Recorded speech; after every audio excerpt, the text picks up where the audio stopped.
तू अपनी आज्ञाओं के द्वारा मुझे अपने शत्रुओं से अधिक बुद्धिमान करता है, क्योंकि वे सदा मेरे मन में रहती है। बृहस्पतिवार 18 जनवरी 2024।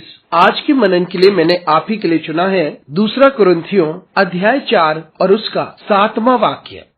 परंतु हमारे पास यह धन मिट्टी के बर्तनों में रखा है कि यह असीम सामर्थ हमारी ओर से नहीं वरन परमेश्वर की ओर से ठहरे। आपका दिन आशीषित हो। हमें ये बात समझनी चाहिए कि जो कुछ हमारे पास है और हम जो कुछ हैं वो सभी परमेश्वर की असीम सामर्थ की वजह से है जो हमारे अंदर कार्य करती है। आइए इस वाक्य पर मनन करते हैं। आज की सुबह का विषय है परमेश्वर की सामर्थ जो हम में है।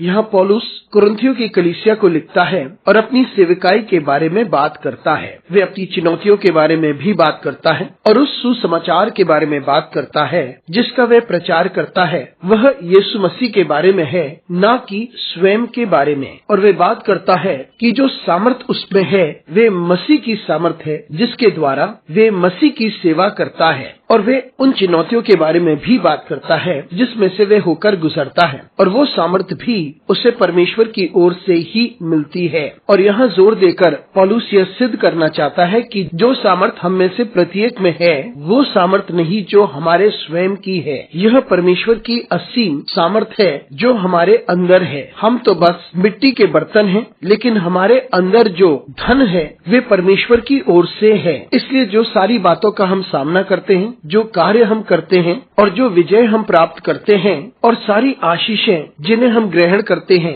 वे सभी परमेश्वर की सामर्थ की वजह से है जो हम में है, जो हमारे और हमारे द्वारा कार्य करता है। इसलिए हम किसी बात की बड़ाई ना करें, क्योंकि यदि हम बड़ाई करना चाहते हैं तो ये बात जानना जरूरी है कि हम तो सिर्फ मिट्टी के बर्तन हैं। तो ये बात जानना जरूरी है कि परमेश्वर की सामर्थ हमारे अंदर उंडेली गई है और हम उसकी महिमा के लिए कार्य करते हैं। मित्रों, ये बात जानना जरूरी है कि हम अपने आप में कुछ नहीं हैं, हम सिर्फ मिट्टी के बर्तन हैं, लेकिन परमेश्वर की सामर्थ हमारे अंदर उंडेली गई है ताकि हम उसकी महिमा के लिए इस्तेमाल किए जाएं। हम जिस किसी जगह कार्य कर रहे हों या जिस किसी परिवार में हम हों और हम जो कुछ करते हैं, जो योग्यताएं हमें परमेश्वर ने दी हैं और जो सामर्थ हमारे अंदर है जिसके द्वारा हम प्रचार करते हैं, हमारे द्वारा चंगाइयां होती हैं या हम दूसरों को सांत्वना देते हैं, ये सामर्थ हमारी नहीं है। यह परमेश्वर की सामर्थ है जो हमारे अंदर उंडेली गई है। और इससे हम और भी नम्र हो जाएं, क्योंकि परमेश्वर हमें अपनी महिमा के लिए इस्तेमाल कर रहा है,